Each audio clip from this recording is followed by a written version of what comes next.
Hello, everyone. Here we are at the 𝗤𝗄𝗄𝗃 for the 31st conference of the Disruption Network Club. My name is Tatiana Bazzichelli, and I'm the artistic director of the Disruption Lab. Together with me, there is Mauro Mondello, that is a journalist, writer, and documentary filmmaker. This is the third conference that we curate together in I would say 6 years of the history of the Disruption Lab, and I'm very happy to do this work together. Today is the second day of the conference. The title is Organized Crime, a Global Business.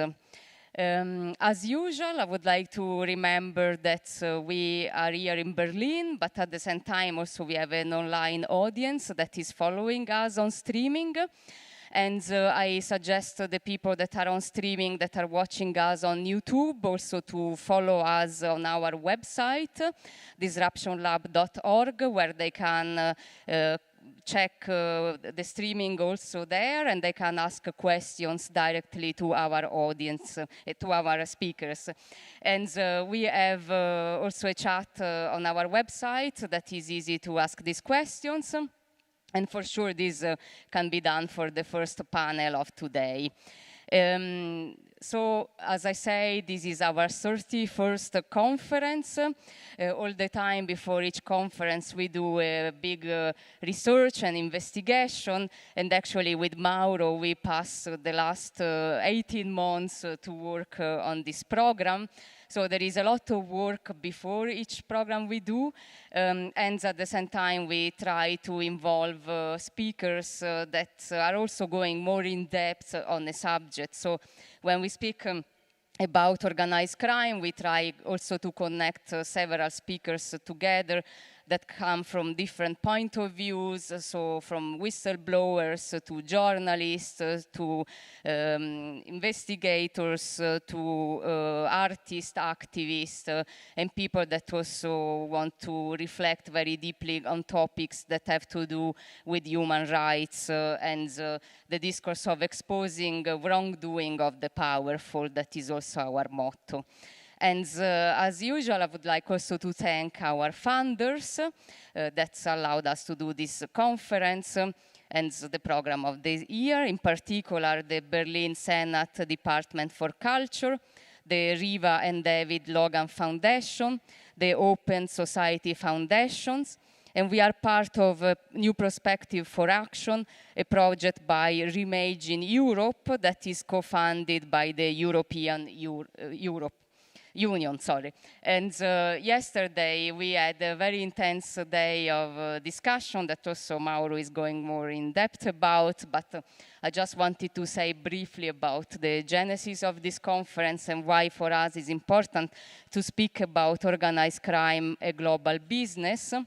Because as we will also see, and we saw yesterday, we are speaking about organized crime and corruption that changed completely form from like a more local to the global, and the global that connects with many parts of our everyday life, but not only, also with business, with politics, and of course has to do as well with forms of transnational crime.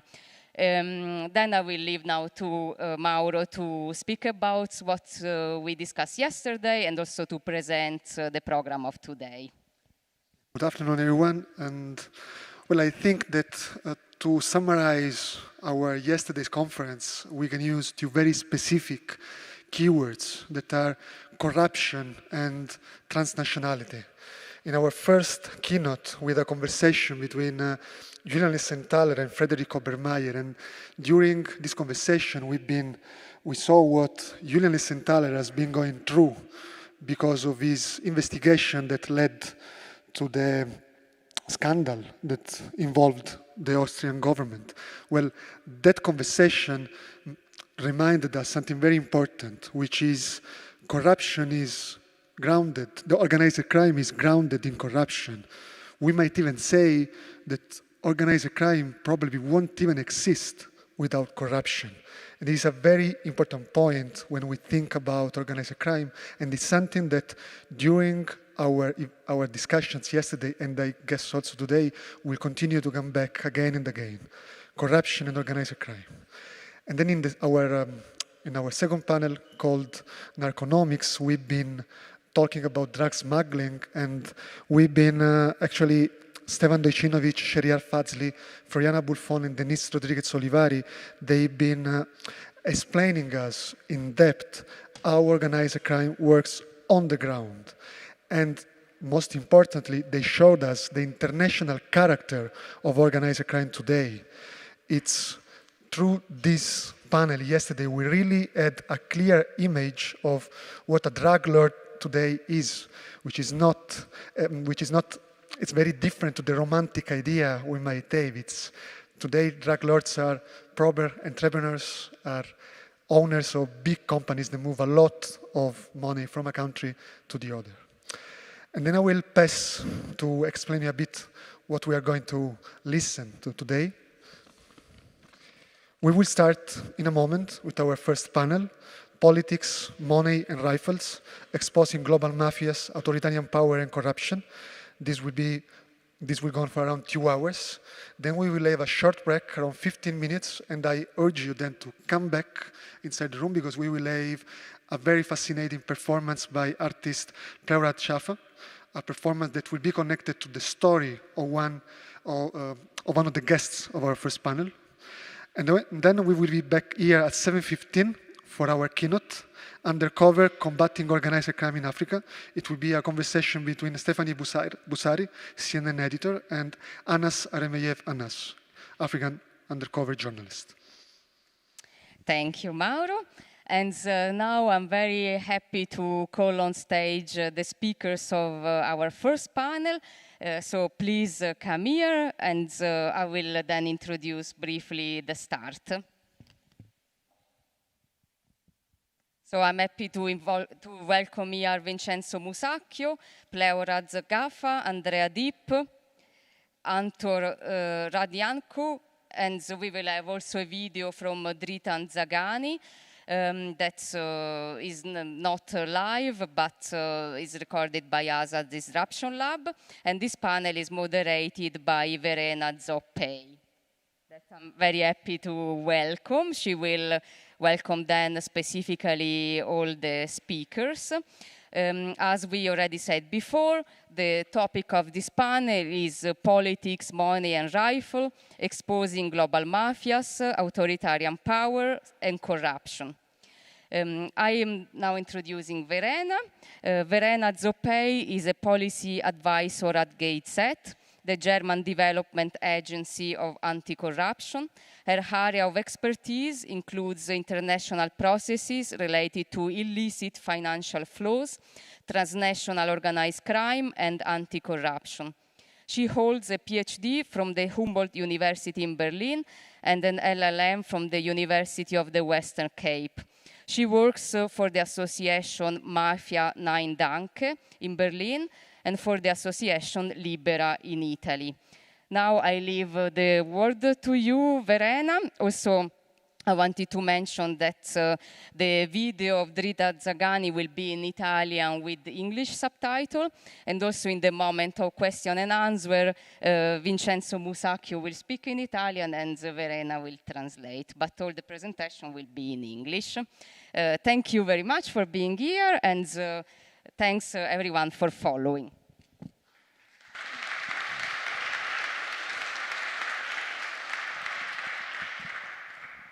So, hello everyone, and welcome to the panel, Politics, Money and Rifles, Exposing Rogue Global Mafias, Authoritarian Power and Corruption. And I promised you that in 2 hours, in the next 2 hours, you will learn how complex is the symbiotic relationship between politics and organized crime. And if 5 years ago we would look at how organized crime infiltrates politics, tonight we will actually look how politics is also using organized crime to fulfill, to achieve their goals. And also we will look at how complex are these multi-stakeholder partnerships, so that involve not only organized crime and politics, but it can involve also religious groups, it can involve also media and other stakeholders.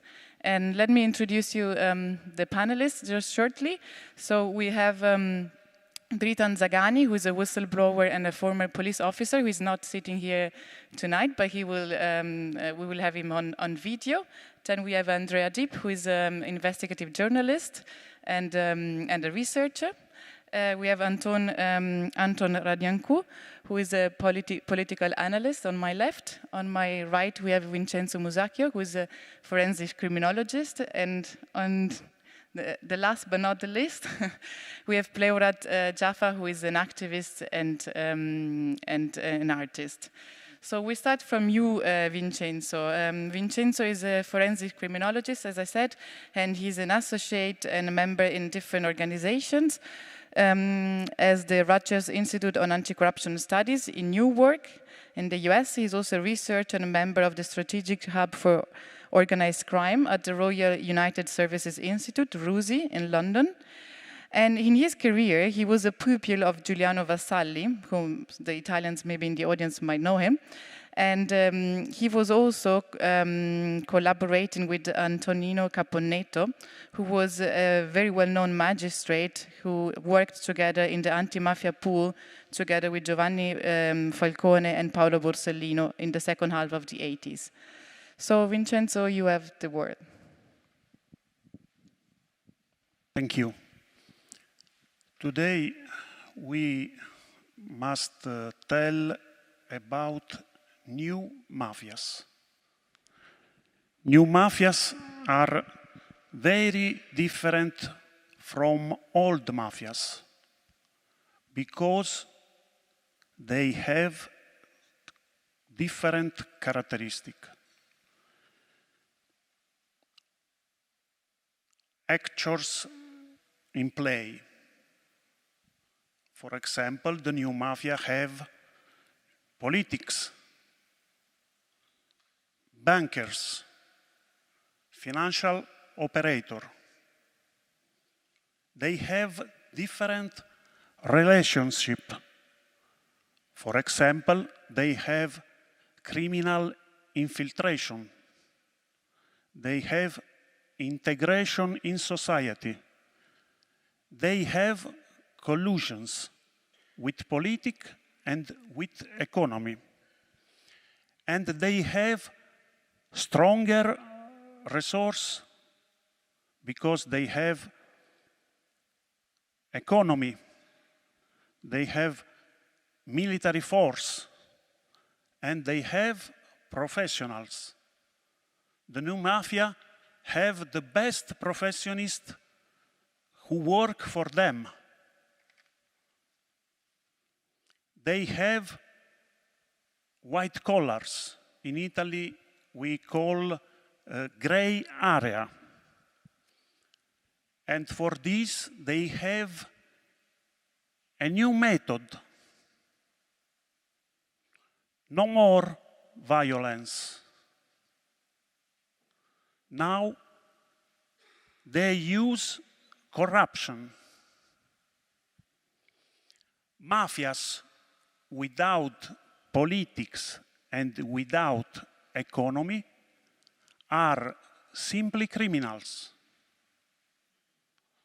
Tatiana tell in the past, mafia is a simply criminals without politics. The new mafia have three characteristics dominant. Territorial domain. New mafias have territorial domain with transnationality.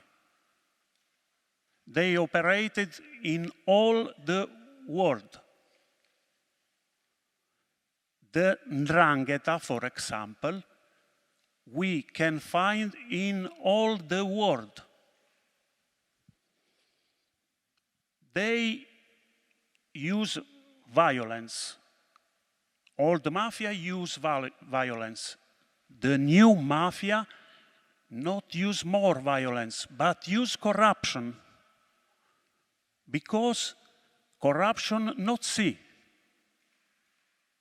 Violence is blood, and the blood we can see. The corruption we cannot see, but is really dangerous, more dangerous than violence. And they have social consent. The new mafia have a welfare state. They give work. And so have the support of society. The support of society are integrated in society. How they operate? They operate in illegal market. For example, in the field of drugs, in the field of weapons, in the field of human being, in the field of human organs. They have the control of territory, and they control territory with corruption, with money laundering, with extortion, and with financial operation. They work in legal markets, and they use legal activities. For example, clean company management. And which are mafia interconnection? They have contact with masonry, with politics, with economic, and with finance. In Italy, for example, they operate in different modalities. Cosa Nostra have an integrated model vertically, the famous cupola. 'Ndrangheta have a transnational model. So the 'ndranghetists operated in all the world. We have Camorra that have a fragmented model. There are many groups, independent. And we have a new mafia in Italy. We call this mafia fourth mafia, and is localized in Puglia. And they have a mixed strategy, old and new mafia, violence and corruption. This new mafia is really very dangerous in Italy. and which are the typology of relation for new mafias. The first is complicity. They have episodic character. For example, bribery of an official to obtain a public contract. We have collusion that have a continuous character. For example, election of a politician to parliament. In Italy, that's happened. Compenetration, the fourth level who tell Giovanni Falcone. And they have white collars and freelance. Today, the new mafia have the best professionists who work for them. So, how we can fight this new mafia? I think we have three strategies.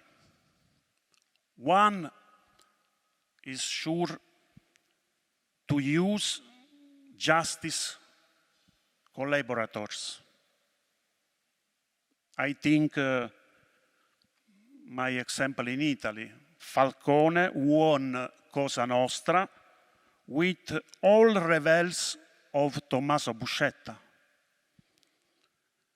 Harmonization of the judicial system. I think we need to modify criminal code and criminal procedure code in European Union and in international community. And the last, I think we need a new international cooperation. We need new rogatory, new system of extradition,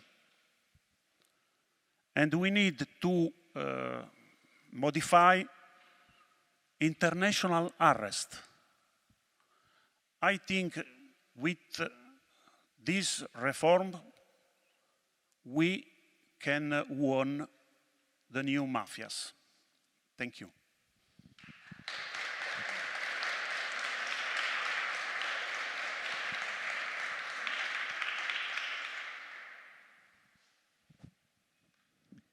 Thank you very much, Vincenzo.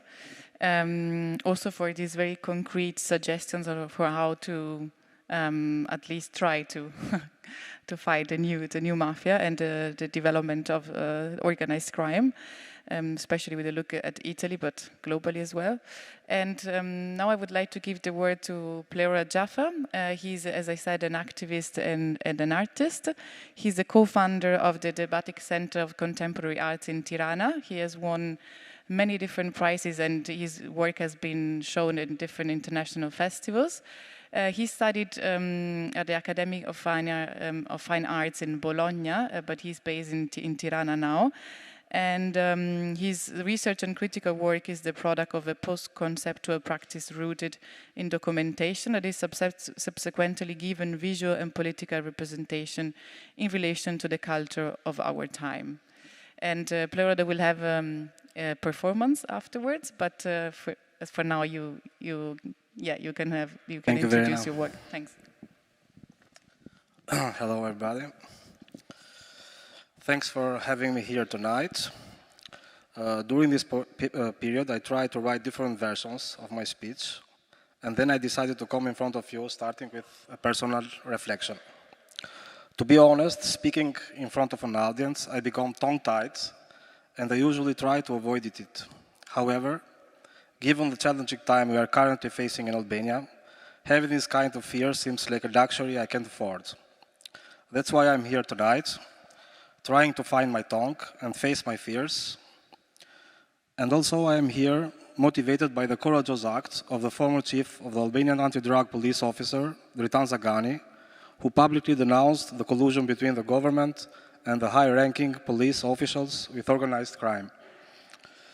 Back in 2015, in Vlora city, south of Albania, Dritan Zagani uncovered the illegal activity of an organized crime led by the 𝗤𝗍𝗆 brothers.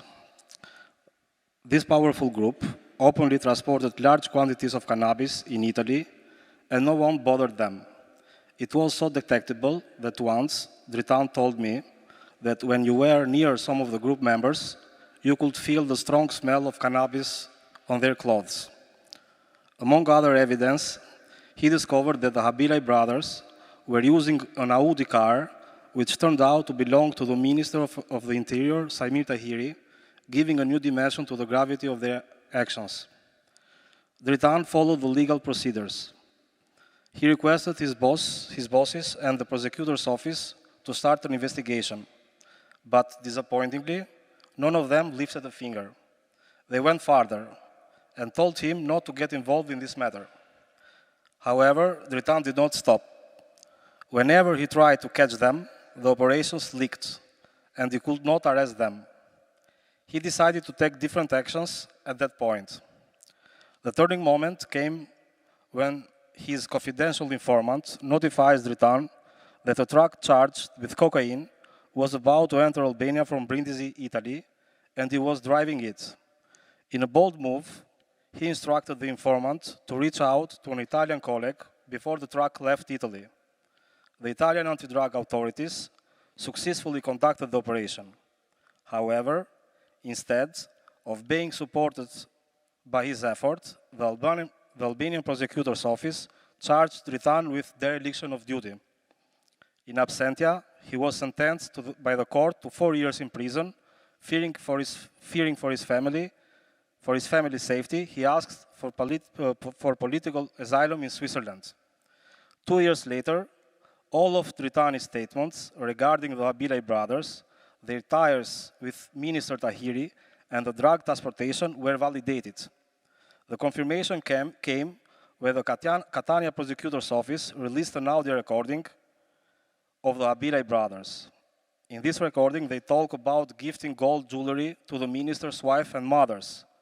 They mentioned the 20 million euro required by the minister to be invested in the election campaign. After releasing these recordings, the Albanian prosecutor's office felt compelled to investigate Minister Tahiri.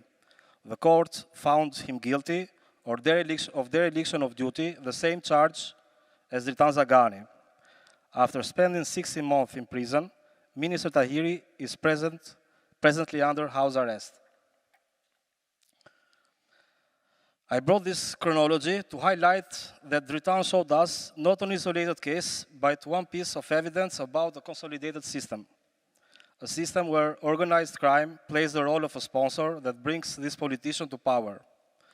This is a cycle that is repeated in many other cases, even with the minister who came after 𝗖mise Tahiri, whose brother was involved in drug trafficking, or the current minister who is accused of having connections with family knows for illegal activities.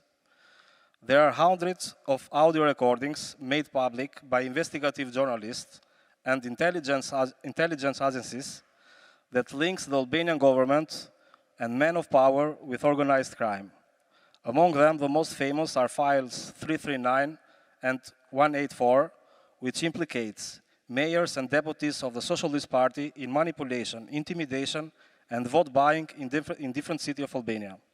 Not to mention the tons of cannabis produced and exported outside Albania, or the endless 5,000 euros per square meter towers built by ghost companies with just 100 euros in their bank account.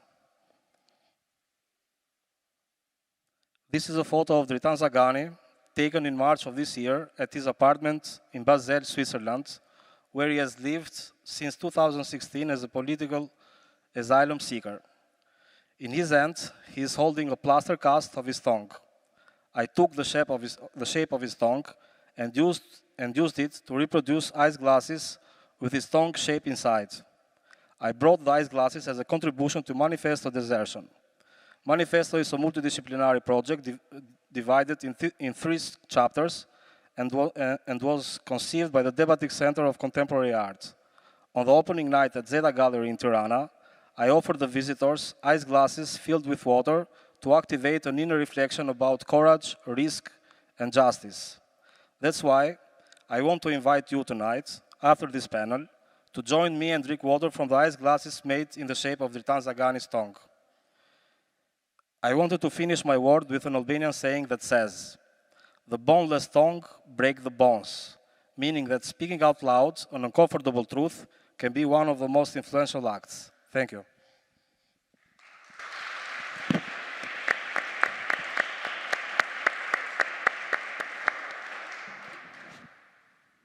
Thank you, Pleurad, and it's an honor to have you here. And it's also an honor to have Dritan Zagani on video. So I just welcome you all to watch this video. And as I said, he's a whistleblower, former anti-drugs police officer who's at the moment having political asylum in Switzerland, and that's why he couldn't be here today.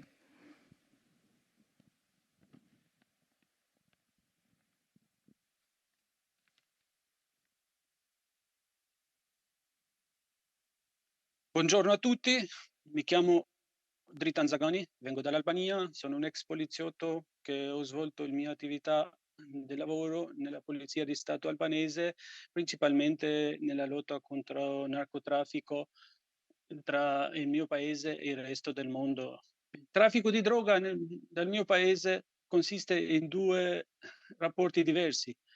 Primo, la droga che è produzione propria del nostro paese, che è quella principale di marijuana, produzione di marijuana che non viene più contrastata dallo Stato, è più facile a coltivarti e prepararti la droga propria nell'Albania.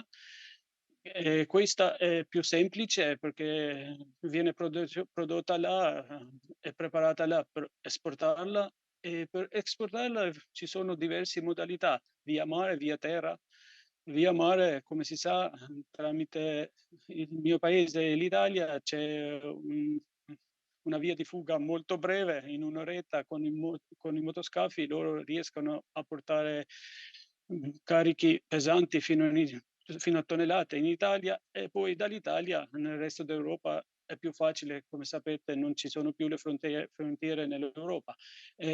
Ora via terra, tramite camion diversi, carichi diversi, con merce originaria dall'Albania, vengono nascosti e preparati camion a posto per fare questi lavori.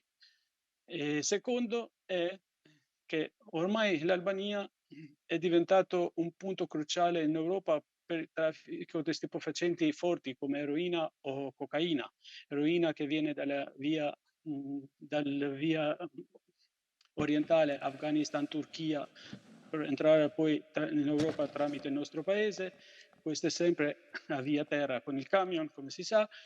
Il problema più grande, più maggiore, che è diventato una base dell'attività criminale dei narcotrafficanti albanesi, ormai è la cocaina che viene dal Sud America.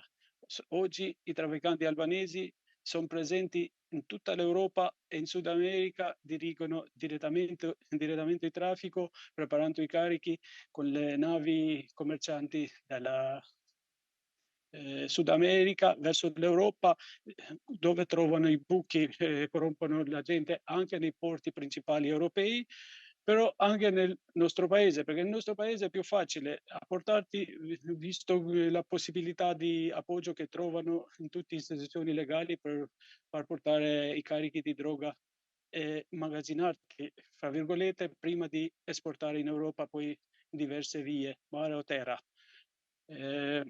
Questa ormai è diventato una via principale dei primi narcotrafficanti albanesi, che trovano non solo l'appoggio, ma non hanno più un contrasto della legge in Albania per queste attività, perché la corruzione non esiste più.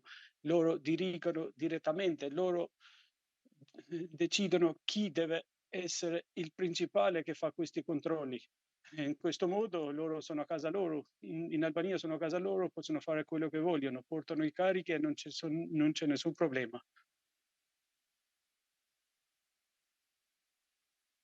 Come ho detto prima, la criminalità organizzata è stata sempre presente nel nostro paese, non è che è nato oggi, però prima c'era una cosa diversa, c'era lo Stato che faceva una lotta contro la criminalità organizzata e c'erano i narcotrafficanti, la criminalità che corrompeva gente secondo le necessità per svolgere l'attività criminale, quindi era un po' più nascosta, un po' più difficile.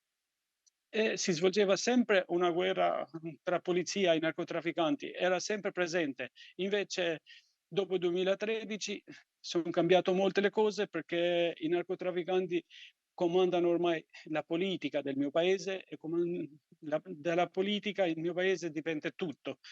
Quindi per loro l'attività criminale, i trafficanti adesso non è che corrompono la gente, però portano nei punti cruciali delle istituzioni legali la loro gente per essere non disturbati, per essere proprio liberi a fare quello che vogliono, non hanno più quel contrasto della legge che avevano prima. Questo è che è cambiato. E poi dal mio sguardo e dalle informazioni che io, grazie al mio lavoro, il mio mestiere, adesso non è più un problema come portare la droga in Albania. Adesso il problema è come far distribuire in Europa questa droga. È cambiato.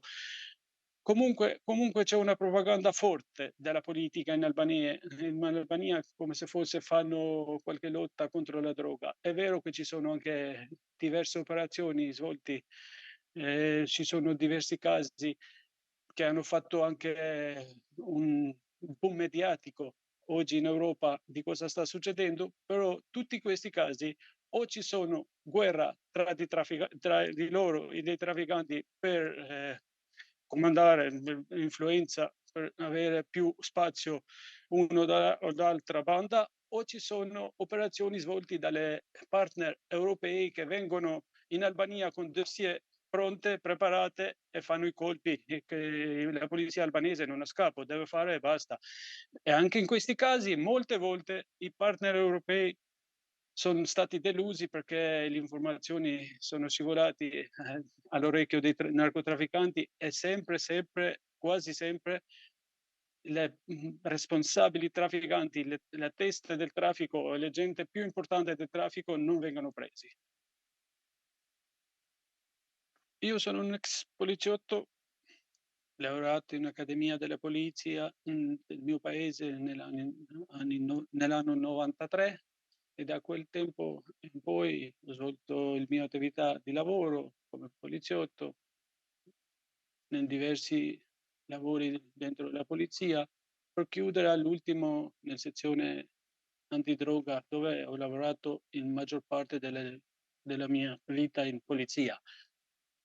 La mia storia è un po' particolare perché ho avuto, non direi una disgrazia, la fortuna di conoscere proprio al dentro come funziona la corruzione e la criminalità organizzata del mio paese, specialmente nell'affare del narcotraffico, sia di quella principale che è nel nostro paese di marijuana che è produzione propria e poi per continuare nell'organizzazione del traffico dei stupefacenti pesanti come cocaina o eroina che vengono da due vie diverse, dall'Asia che viene eroina o dall'America Latina che viene cocaina. Nel questa guerra, nel questo lavoro, io ho avuto la fortuna di capire meglio come funzionano queste cose e questo è stato, diciamo, il mio problema principale. Il mio problema principale è che io oggi sono, per il mio paese, un latitante, anche se per il mondo intero sono un poliziotto in esilio. Attualmente sono stato costretto insieme alla famiglia a venire a chiedere asilo in Svizzera perché nel mio paese le cose per me sono andate malissimo per una ragione sola, perché non ho accettato di chiudere gli occhi davanti alla collusione della politica fino ai livelli alti, ministro, nel traffico di droga con le bande di criminalità organizzata locale dove io svolgevo il lavoro, che era Sud Albania, 𝗖𝗍𝗆. Dopo questa io mi sono allontanato e mi trovo, come dicevo, latitante per il mio paese e sono ancora oggi in un processo senza fine con la giustizia per avere la giustizia, per riavere la mia giustizia legale, perché per dire la verità, la mia giustizia personale io l'ho già vinto dal momento quando i miei colleghi italiani hanno approvato e hanno arrestato tutta la banda collusa con il ministro degli interni, che erano anche parte di famiglia di lui. E da quel momento la mia vittoria professionale è già conclusa e sono tranquillo e contento su questa. Però, come si sa, nel mio paese la politica e i trafficanti di droga ormai sono uno, comandano loro e per me il processo ha avuto diverse blocchi, va molto lentissimo.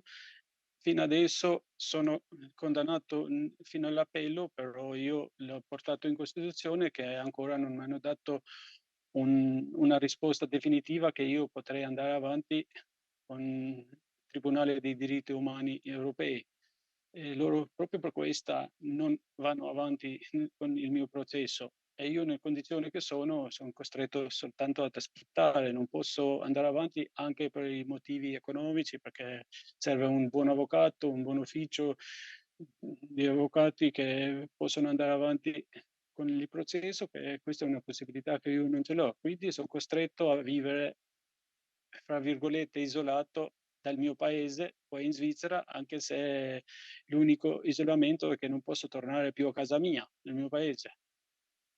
La cosa strana in questo è che tutto quello che io ho denunciato, per quello che io ho fatto, per il mio lavoro, oggi il ministro è condannato a prigione, anche se l'hanno lasciato ai domiciliari dopo un anno, perché si sa come funziona la giustizia per la gente della politica nel mio paese, e invece per la stessa cosa che lui è stata condannata, con la stessa accusa, abuso d'ufficio, il tribunale, la giustizia albanese a me mi ha condannato uguale per 7 anni, che è un paradosso, perché o io ho mentito e lui non deve essere condannato, o lui è condannato e io ho detto la verità e deve essere liberato dall'accusa. Però succede così.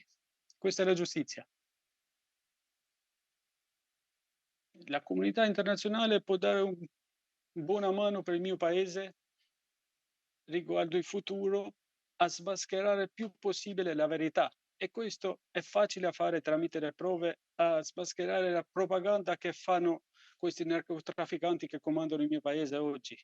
Perché la verità sia dentro sia fuori con il narcotraffico albanese è tutta un'altra cosa. E questo non è che lo dico io, questo lo dicono i risultati di tutte le agenzie investigative legali d'Europa, i risultati di tutte operazioni che si svolgono antidroga, dove in maggior parte, non voglio dire tutto, se non ci sono colossi albanesi, sono dirigenti albanesi di questo narcotraffico. E questa viene grazie alla situazione che loro hanno nel nostro paese, che non vengono contrastati dalla legge, anzi vengono appoggiati in molti casi anche come lavatrice dei soldi sporchi che provengono dal traffico di droga. Nel mio paese tutti i narcotrafficanti vivono tranquilli e investono i soldi. Questo è il problema, perché questo fenomeno albanese in mondo viene aumentato sempre di più. Questo è quello che la comunità internazionale deve guardare con gli occhi veri, non con la propaganda del governo che fa tutta un'altra cosa per nascondere la verità. Quello che chiedo, che vorrei, se forse viene, non è di discutere della situazione personale, di discutere della situazione reale del mio paese oggi. A me dispiace, non per me, ormai per me tutte le cose in un modo o l'altro sono al sicuro, però nel mio paese le cose stanno andando sempre più peggio riguardo la situazione del traffico di droga e ormai anche dell'uso di droga.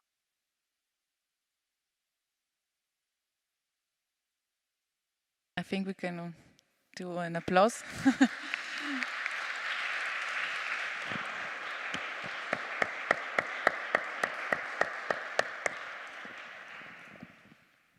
And I think you all agree, we all wish, of course, Dritan justice and yeah, human rights, definitely, protection for him, and also possibly a better,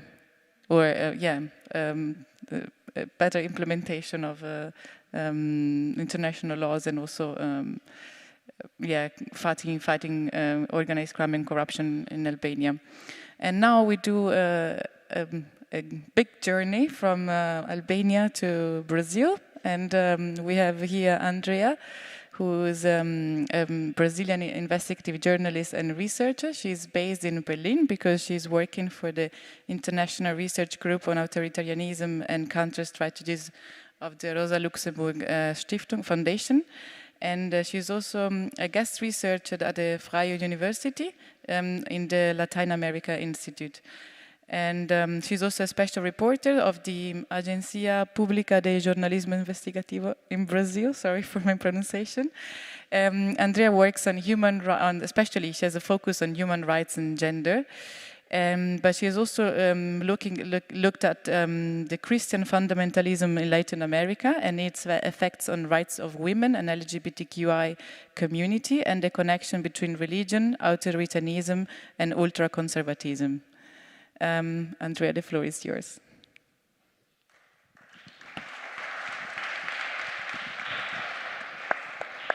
Hello. Thank you, Disruption Lab, for inviting me and for organizing this amazing event. I'm learning a lot from the conversations that are happening here. And first of all, I would like to make a little disclaimer. I will be very careful about my words today because many Brazilian journalists and myself, we are suffering persecution, not just threats. Yes, we also have suffering threats. And that's one of the reasons why I moved to Berlin. Not the only one, but it's one of them. But we are also suffering judicial persecution. A few days ago, a colleague journalist, 𝗘𝗍𝗆, was sentenced to imprisonment and a fine of 400,000 reais for revealing misconduct in the trial of a notorious case of a girl who was raped by a businessman. The journalist was convicted in 2 defamation lawsuits against a judge and a prosecutor who acted in the case. So today I will be very careful, and I'm going to point out some connections and some facts, and you will do the math, okay? So I'm not accusing anyone. Yes, okay. So that said, do you want me to? Oh. Yeah. You can put the another one.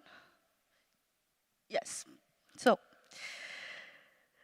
Brazil will soon be a country with an evangelical majority. This is the fastest growing religion in the country and already exceeds 30% of the population. Likewise, the evangelical caucus in the National Congress has grown with each legislature. They are very influential, very organized. They had an important role in the impeachment of the former president, Dilma Rousseff. Today, despite the fact that the new president is Lula, who is center-left, the Congress has a conservative majority, ultra-conservative Christians, the military, and Bolsonaro's followers, and so on. So this photo is from an evangelical service that takes place every week inside the Chamber of Deputies, inside the National Congress of Brazil, okay? I had the chance to be in 3 or 4 of them. This is a photo probably from 2014 or 2015, because the one at the center with the hands like that, he's a former deputy, 𝗏𝗏𝗀𝗏. He was the president of the Chamber of Deputies who accepted the impeachment process of Dilma Rousseff. Shortly afterwards, he was arrested and sentenced to 15 years in prison for passive corruption and money laundering. And a few years later, he was released. Yes, so this is Edir Macedo, this who is blessing Jair Bolsonaro, the former president of Brazil. Edir Macedo is the sole leader of the Universal Church of Kingdom of God, Igreja Universal do Reino de Deus, the largest evangelical church in Brazil, one of the largest in the world. They have more than 12,000 temples around the world, including here in Germany. And Universal also has one of the largest television stations in Brazil and a political party. The evangelical church's support for Bolsonaro during his campaign and through his government was one of the greatest ever seen in Brazil. In gratitude, Bolsonaro forgave the church's tax debts of around 1.4 billion reais. An important piece of information is that evangelical churches are tax exempt in Brazil. They only need to pay employees, etc. And as they are tax exempt, they are also a black box, right? You don't know how much money comes in or how it's managed. All you know is that it's a lot of money. Have there ever been suspicions and convictions for money laundering in evangelical churches? Yes. There has been even the case of one of the leaders of these mega churches, Renascer em Cristo, who was caught trying to enter the United States with money inside the Bible, inside his Bible. He was convicted and put under house arrest. Today, his church remains among the largest churches in Brazil, and of course, he was one of the Bolsonaro's most loyal supporters. Another point, another important point is there, I think we can, yes, is that more and more drug traffickers, members of organized crime and militias have declared themselves evangelicals in Brazil. There are some good books on this. If you read Portuguese, I can recommend some of them after this panel. And there is even in Rio de Janeiro some place that is called Israel Complex. 3 drug trafficking points in 3 favelas, in 3 different favelas, where the leader of the drug trafficking is an evangelical and named his operation after the promised land. The faction calls itself Tropa de Arão. Arão is a biblical figure that the brother of Moses.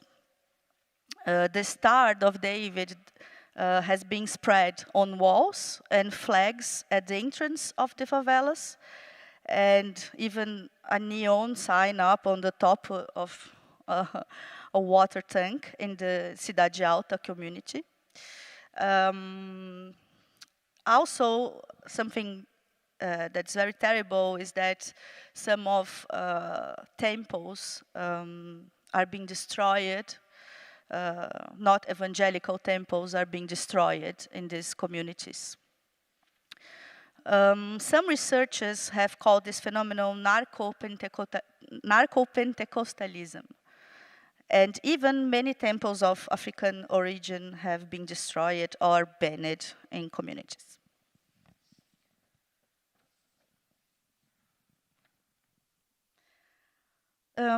Finally, I would like to quickly point out that although it's a very complex subject and that I don't have time to go into in depth here, and also it's not my area of expertise, many colleagues have been investigating the Bolsonaro's family's connection with the militias. There are many cases and many indications of the family's connections with the death of militia members, related to the death of Marielle Franco, of schemes of rachadinhas. Rachadinhas is like an extortion scheme where political staffers had to give up part of their salaries in order to keep their jobs. This practice known as rachadinhas in the family's offices, because 3 of Bolsonaro's sons are also elected politicians. Jair Bolsonaro is the center of inquiries into crimes such as embezzlement, corruption. If I'm not wrong, he's now responding for 25 investigations in Brazil, the former president Jair Bolsonaro. And one of these investigations is about his connection with the intellectual authors of the coup acts in January 8. This picture that you see, I will finish by talking about that day. Yeah, so I was talking about, I will jump to this part. So finally, about this coup that happened in January 8, in 2023, people attacks in Brasilia were a series of vandalism, invasions, and depredations of public buildings committed by around 4,000 extremist Bolsonaro supporters who invaded federal government buildings with the aim of instigating a military coup against the Lula's government and reestablishing Jair Bolsonaro as president of Brazil. We had already a military dictatorship in Brazil, and they wanted back. They want this back.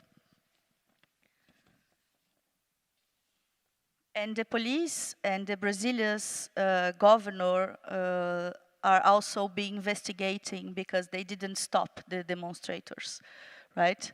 And dozens of people are being investigated and have been arrested because of this attempt. And guess who was behind the coup acts and was arrested for organizing and financing the caravans to Brasilia? Evangelical churches and pastors. So, look, I don't want to generalize, of course, or speak against people's faith. It's not about that. There are many progressive evangelicals in Brazil who do important work. What I bring here is the instrumentalization of a faith, which acts in the name of a morality that even persecutes reproductive rights, the LGBT population, activists, and at the same time triangulates with organized crime, with militias, with the far-right politicians. And it's also important to highlight that theoretically the state is like in Brazil. Yeah. Thank you.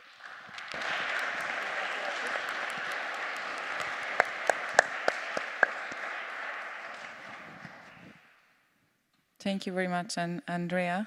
And now our journey will bring us to Belarus with Anton Radniankou. He is the chair and of the board of the Center for New Ideas, a think tank which is based in Belarus, where he's focusing on sociological polls, foreign policy, and regional development. During the 2020 presidential elections, Anton was also responsible for strategic communication and policy advice in the joint campaign at the United Democratic Forces of Belarus. And Anton is currently based in Poland. And yeah, welcome. The floor is yours. Thank you. Hello, everyone. Thank you for the invitation. So I will talk a little bit about Belarus and how situation with corruption and how situation overall in Belarus is developing in the last few years. But before this, few words about Belarus because it's not super famous country, I suppose. For us, actually, 2020, when we had presidential election, was super crucial year. I would say that we have Belarus, which we had before 2020, and Belarus, which we have after 2020. So before 2020, it was a country with population about 9.5 million people. We have a soft authoritarian regime. I mean, like Lukashenko is ruling the country since 1994 for quite a long time, as you could imagine. But still, we had several political parties, opposition parties in Belarus. We had political activists in Belarus. Of course, like media landscape and official TV channels were completely under control, but we had quite a lot of independent media which is working online, and we had a lot of NGOs, grassroots activities, so it was quite, compared to current situation, quite a good actually circumstances. In the same time, Belarusian economy traditionally was very related with, dependent from Russia. But Lukashenko authorities tried somehow to diversify this situation. Yeah? So we had about 40% of Belarusian export going to Russia and 30% going to European Union and like rest for the rest of the world. And as we talk today about corruption, in the index of corruption perception, Belarus was under 66th position. Yeah? So not a very good one, but not a very terrible one. 2020, so we had presidential elections in 2020, and in the beginning of the year, perception of the event was like this will be a non-event. No one expected something big, but then very strong candidates appeared, and we had a super energized campaign, the biggest campaign in the history of independent Belarus. But in the end of this campaign, Lukashenko in August 2020 said that he won with results of 82%. These numbers, it's like his traditional numbers. He never had less than 80 numbers according to official statistics in our elections. But actually, people become angry. People become angry of these numbers, and Lukashenko police, they start to beat people. Around 50,000 people went through prisons from these several years. Right now we have 1,500 official political prisoners who now in prison. About 1,500 already released from prison, so they complete their sentence. And looking in numbers, like number of political prisoners per person, per capita, we are, I think, in the top level. Only China, and they're doing Chinese regime doing better than Lukashenko regime. In the same time, sociological polls show that opposition leader Svetlana Tikhanovskaya had more than 50% of votes, and Lukashenko had about 20% of votes.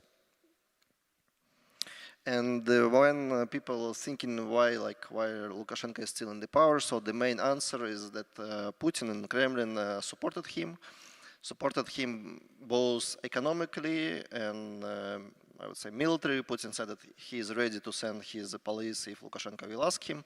So basically this support was very important for Lukashenko back that time. And Belarus, after 2022, when war started in Ukraine, Lukashenko supported Putin. He is a co-aggressor in this war.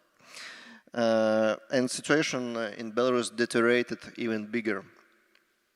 So we live now in full isolation from Western countries. Economically, country become much stronger dependent on Russia. Now it's about 70% of the export is going to Russia. EU has about 5–10%, something like this. Belarus as country become independent military from Russia, politically from Russia. So this dependence is going up. And a lot of people just left the country. Some of them because of political reasons, some of them because of economic reasons. So numbers is about 300,000 to 400,000 people who left Belarus to the European Union. So some of them are going to another country, to US, to Georgia, so this number is bigger. Just to understand, as I said, we have 9 million people, but in age from 18 to 50, it's about 4.5 million.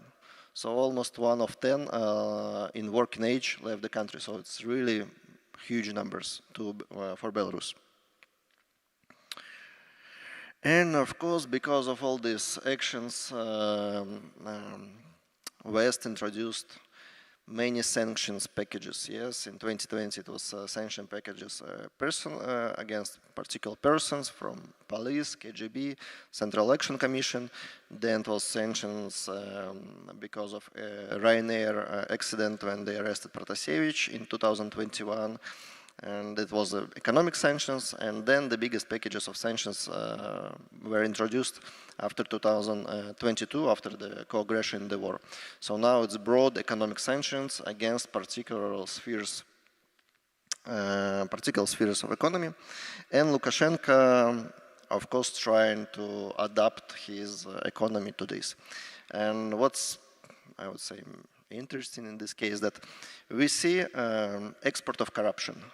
Because on this way, adapting economy, they started to use third countries, definitely Russia, but also Kazakhstan, Kyrgyzstan, some European countries like Poland, Lithuania, opening their shelf companies and trading basically through these shell companies, actually without any problems. And I will show a few cases just like examples. And again, journalists, investigative journalists who analyze these numbers, they see a lot of like red flags, a lot of issues like which attract attention when you analyze trade statistics between these countries. I mean, Belarus and other countries.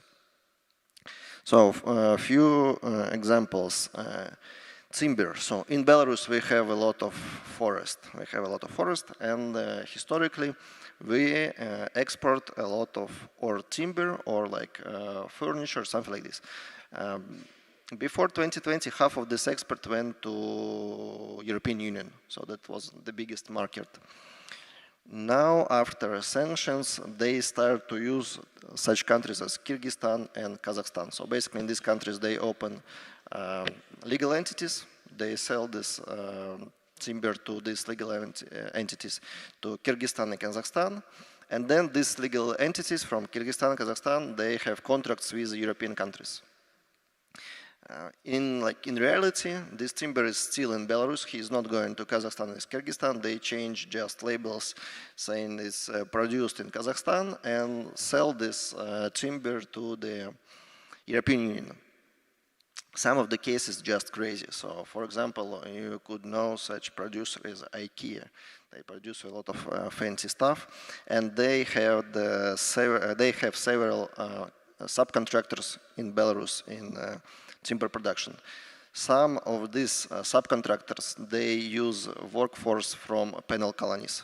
So people, including political prisoners who is working in penal colony, because when you are like arrested and when you are sentenced to penal colony, you are working.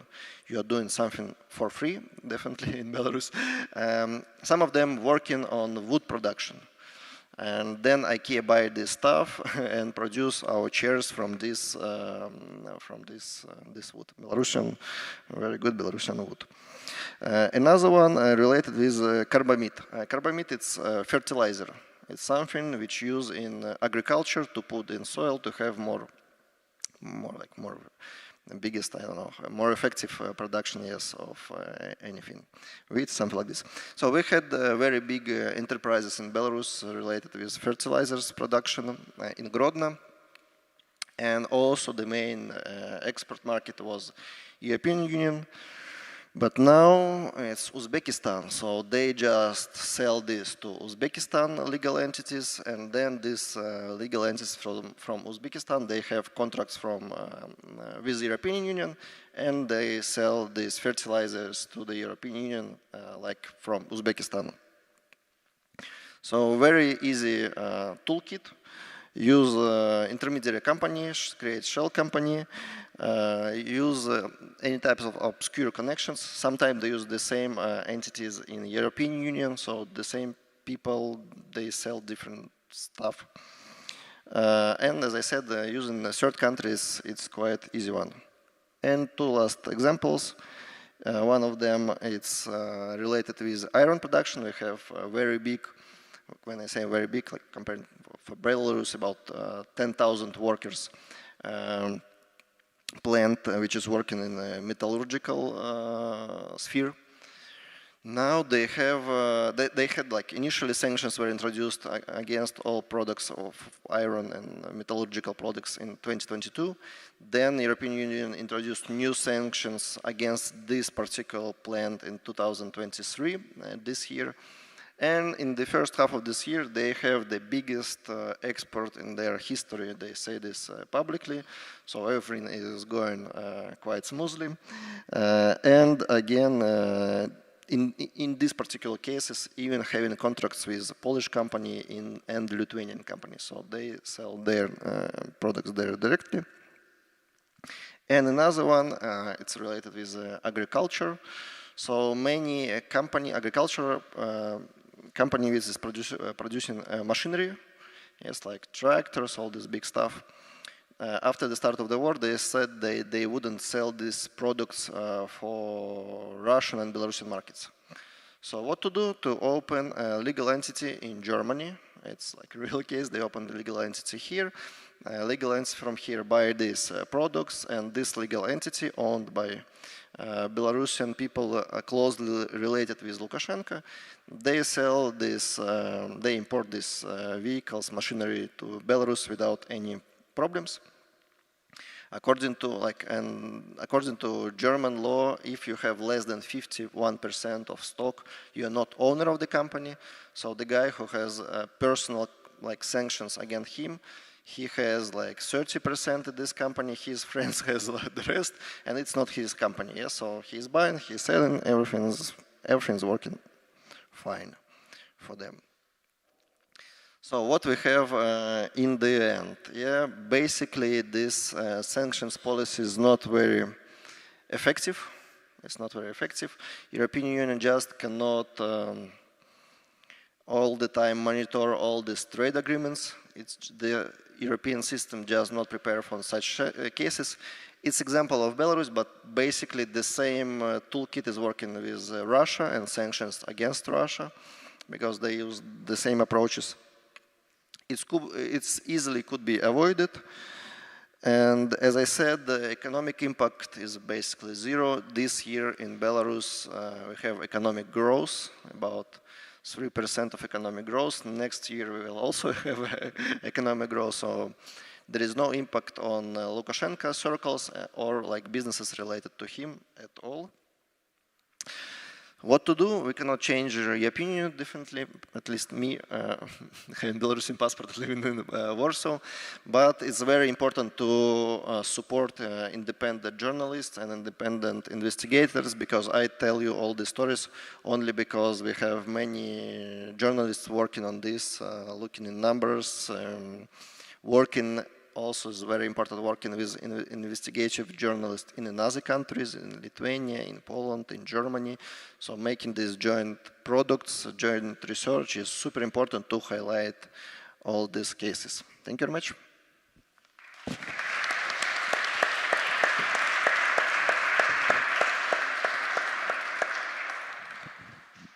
Thank you very much, Anton, also for having explained this topic of sanctions and how to avoid sanctions in a, I would say, also easy way, although it's such a complex topic, and I'm pretty sure the audience has already many questions.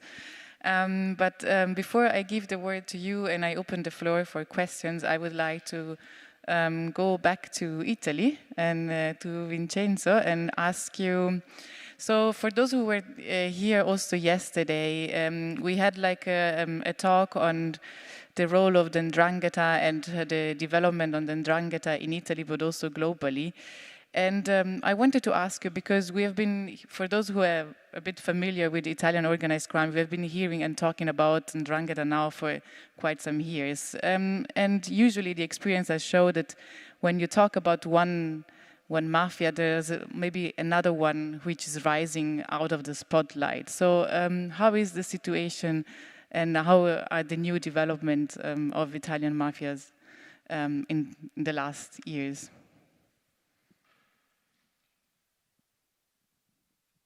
Benissimo, prima di rispondere alla domanda voglio dire una cosa.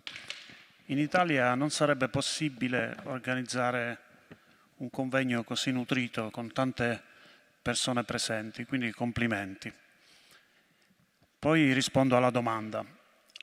La 'ndrangheta oggi è una multinazionale del crimine. È quella mafia che riesce ad incarnare tutti i requisiti che hanno le nuove mafie, perché è transnazionale, perché è mercatistica, ricordatevi questa parola, perché è invisibile. Queste sono le 3 caratteristiche che hanno le mafie italiane in questo momento.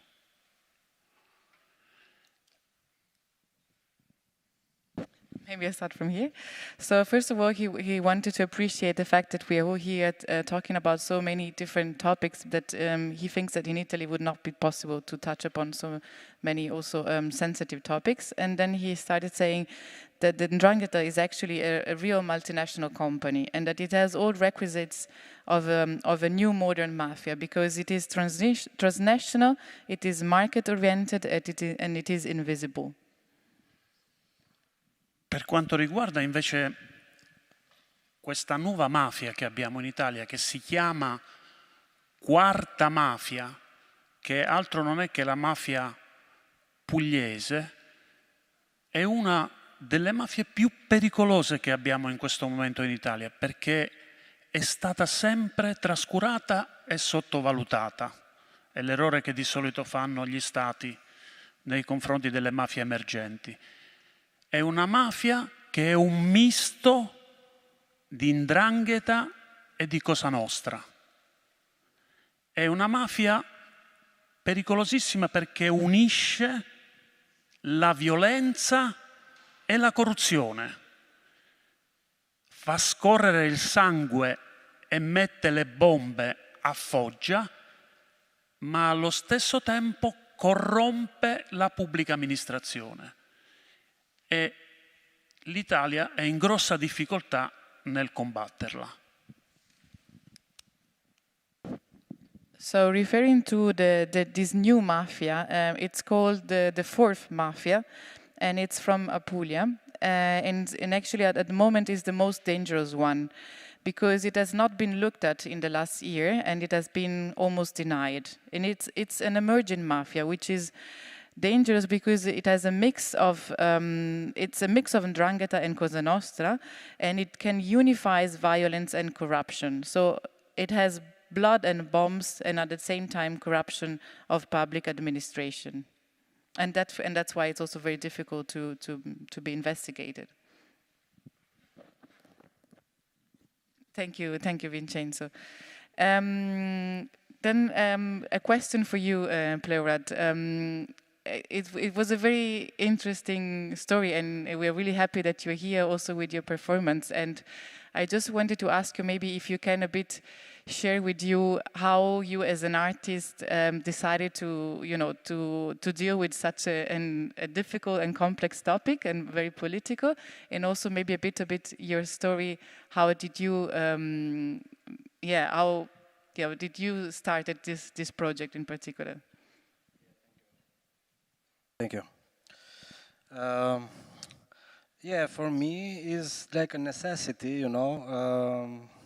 Also, I think for my colleagues that working on these topics. Basically, we have this organization called the Batic Center of Contemporary Art, and in this last 2 years, we have been working on a project called Manifesto, which is conceived by 3 episodes. In this second episode, Manifestodization, that it was called, we try to explore strategies of how desertion can be used today and disruption, and to disrupt contemporary forms of cultures and political hegemony. Also, we try to raise questions of what does it mean to desert to the history itself. In this context, having someone who exposed, you know, the project, the system from inside, it was very important for us. So we decided to contact Dritan, and I contacted Dritan. I entered in a dialogue with him, and I proposed to be part of our project. In the beginning, he was very skeptical, you know, because I contacted him as an artist, you know, and what does it? And he asked himself, and he asked me, "What do you want from me?" You know. So I tried to explain a little bit the meaning of the work behind, you know, and in the end, he decided, telling me, accepting and saying me that I believe in the power of art, where art has a purpose of engagement, you know. So I traveled to Basel, where he lives, basically, and I spent a day with him. We talked together for different topics, and I took his shape, his shape of the tongue in plaster, and after that I created ice glasses with his shape inside, which I want to invite you after to join me to drink from the ice glasses with the shape of Dritan Zagani's tongue. And yes, I did this happening in Tirana, and yeah, this is basically the idea. I would say that, as I said before, the idea was to have his presence in the exhibition, and also as an effort to activate the audience, you know. This was like the meaning behind of the work. Thank you. And now to you, Andrea. So you picture a very complex situation in Brazil, which, if it would be legal, you would call it like a multi-stakeholders partnership, because there's so many different actors involved, and you have far-right religious movements, you have the family, the politician families, you have the media, and yeah, so many different actors. And I would like to ask you a bit of maybe provocative question, like, in this picture, there's also organized crime, but what about you would manage to take organized crime out of the picture? Would that really solve the problem, or yeah, how that would look like? No, it won't, because you still have the political connections, the power, the big influence they have in Brazil, and also I think that's another side of all of this. That is the something that I call moral panics.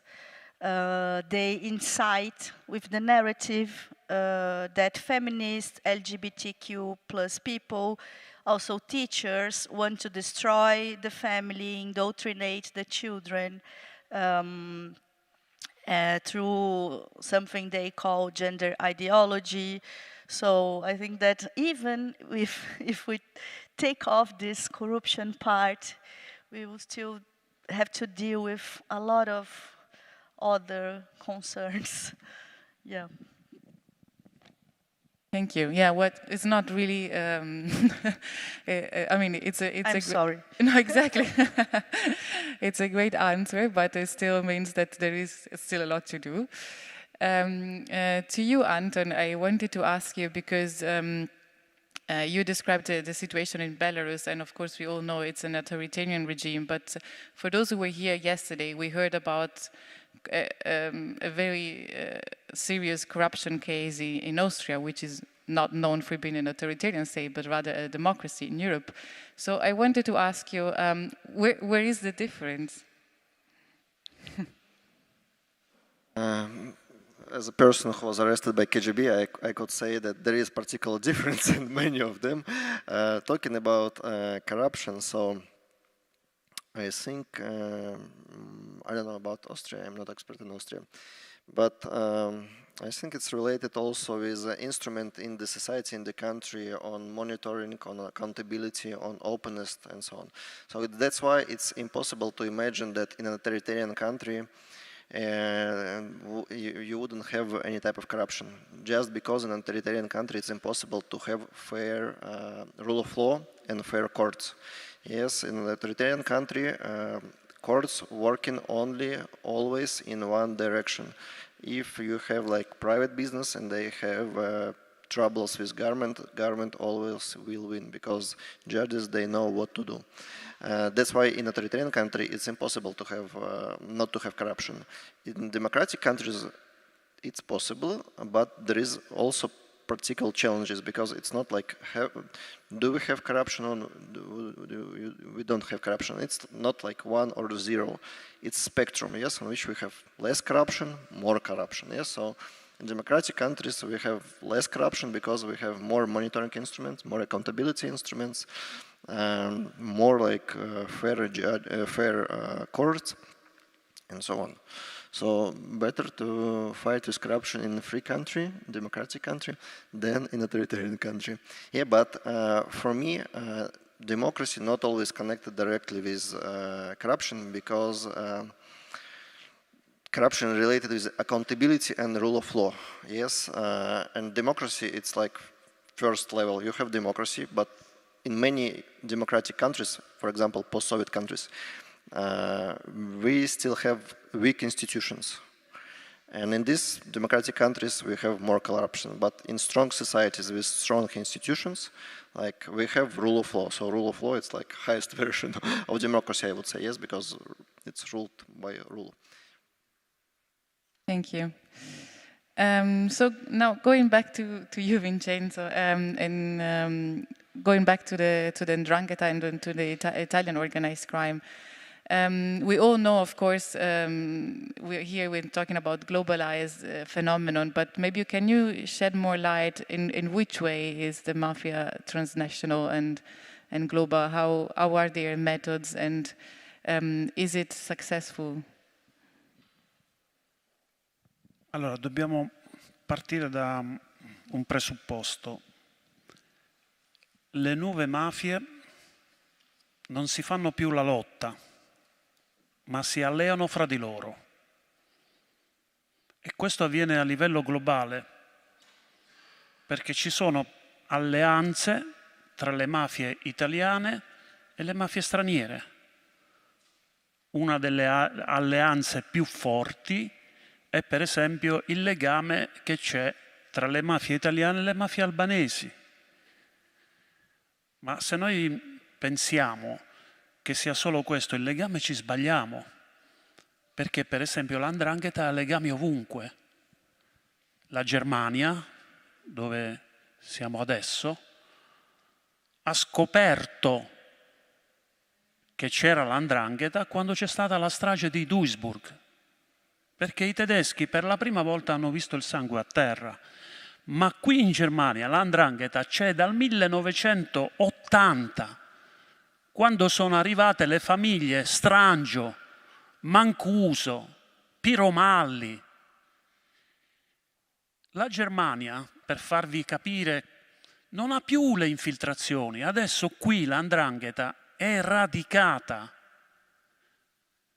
E quando io ho parlato del tipo di infiltrazioni al Parlamento europeo, dove al mio fianco c'era il vice ministro della giustizia tedesca, quando io ho parlato di queste cose è rimasto attonito.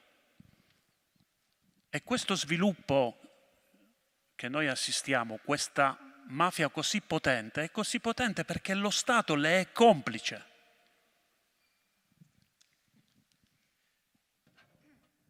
Okay, so I'll try. Yeah, so the new mafias, they don't fight with each other anymore. They actually make agreements and alliances between them, and also between them and foreign mafias. So one of the strongest alliances between the Italian mafia and Albanian one. And as you know, the 'ndrangheta is connected anyway everywhere, and it has also presence in Germany. Actually, the presence in Germany is very strong.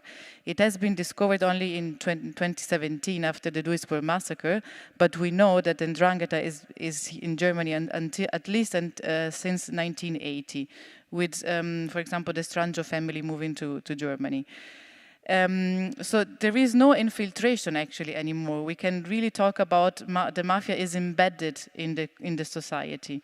And when Vincenzo was sitting at the EU Parliament, he was sitting close to the German Minister of Justice, and he talked about this, and he apparently was surprised to hear that.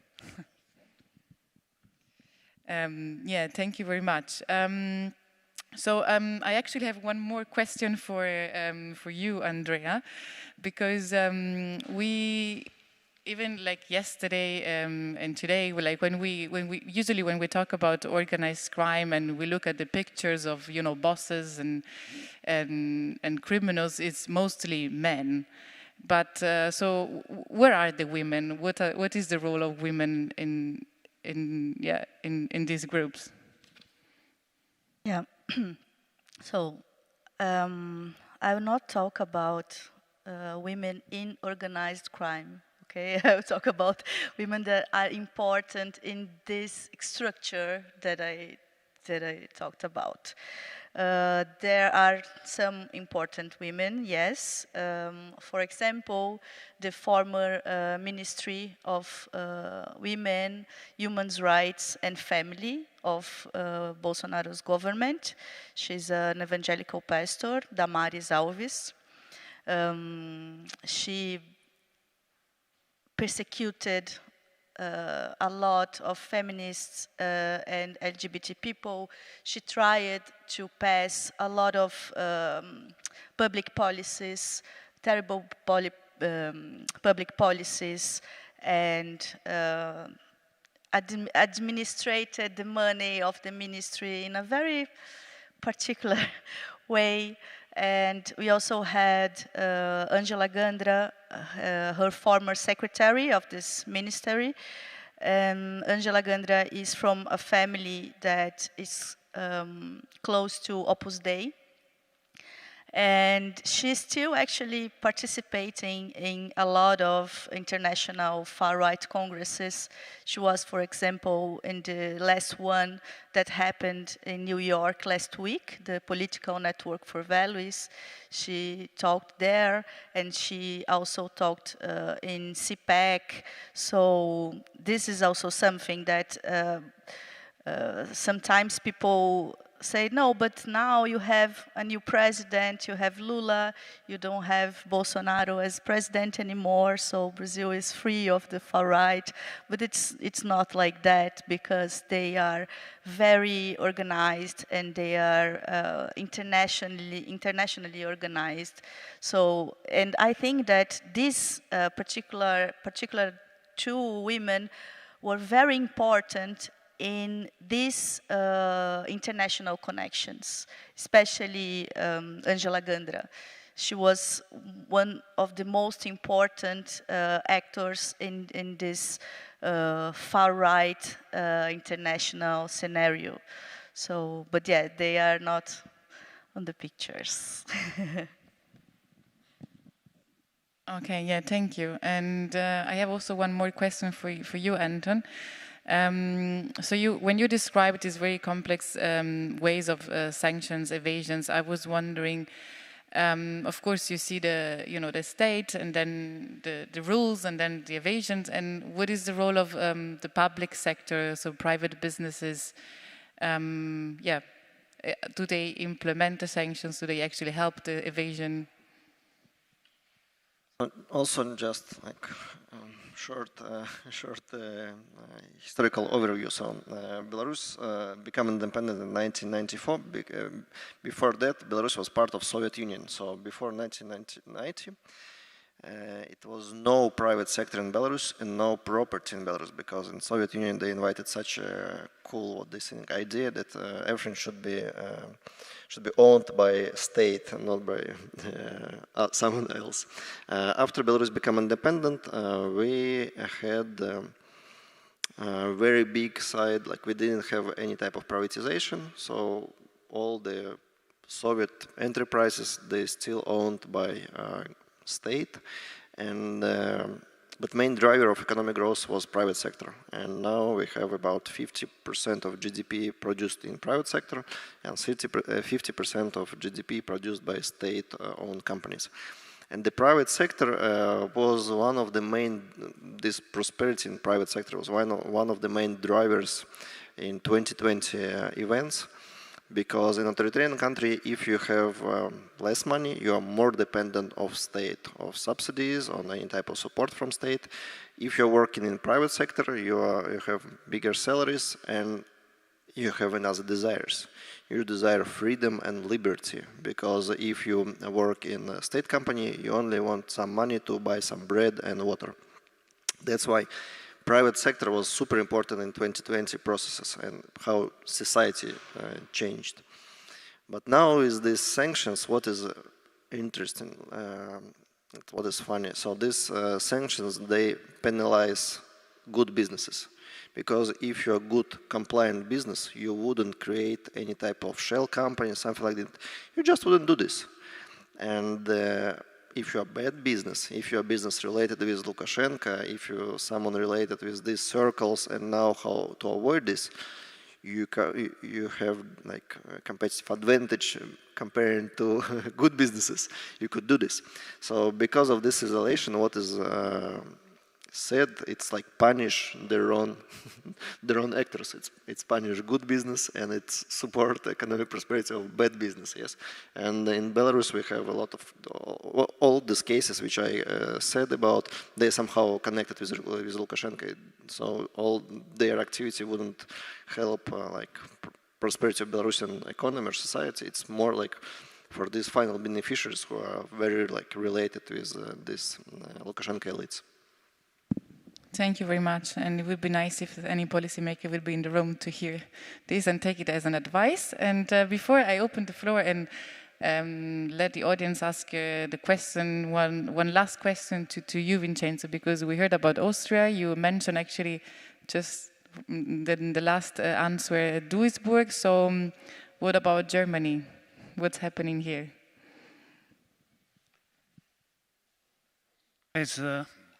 Stavo parlando. Come ho detto prima, in Germania il problema fondamentale è che le autorità tedesche non hanno la legislazione antimafia necessaria per sconfiggere le mafie italiane. E fino a poco tempo fa in Germania non si discuteva neanche dei collaboratori di giustizia, e oggi i collaboratori di giustizia sono indispensabili per combattere questa mafia. Per la prima volta ho sentito il procuratore generale di Berlino aprire una discussione sui collaboratori di giustizia. Poi voi non avete il sistema delle confische ante delictum, cioè prima che sia commesso un reato, ed è un'altra mancanza della legislazione tedesca che a voi serve. E poi occorre, e chiudo, il nuovo 416 bis, che è il delitto che commettono i mafiosi e che in Italia è disciplinato, ma in molti stati non c'è. E guardate che noi abbiamo a che fare con mafie che operano in borsa, che possiedono televisioni, che possiedono giornali, che eleggono i loro esponenti in Parlamento, quindi mafie difficili da combattere. Okay, I'll try my best. So the biggest problem in Germany is that there are too many loopholes in the legal system. So since a few years ago, there were basically no rules for witness protection. Yeah. Well, it's a bit difficult. It's a bit different than different. But like, so in Italy, there is a system in which if you even were part of organized crime, but you become a witness, then you can get into a protection system that even provides you a new identity and so on. And in this way, basically, law enforcement gets a lot of information that otherwise would not be able to get. So for the first time, Vincenzo heard the Berlin General Public Prosecutor speaking about, enacting a new law on this also in Germany, which is of course a new development, and it's a good development. And also there is no system of confiscation without declaring having a crime before. So. A non-conviction-based confiscation is also missing in the system, and they also need. So in Germany, there's not is not possible to criminalize the mere membership in the criminal organization. So if you are a public prosecutor, you need to bring evidence that this person has committed a crime, and it's not sufficient to show that this person is a member of a criminal organization, which is actually the case in Italy, and it's also helping a lot investigations on organized crime. So thank you very much, all of you. And now you have the occasion to raise your questions. Also for those online, we are gathering questions from the chat. Yes, the floor is yours. I see you're really free.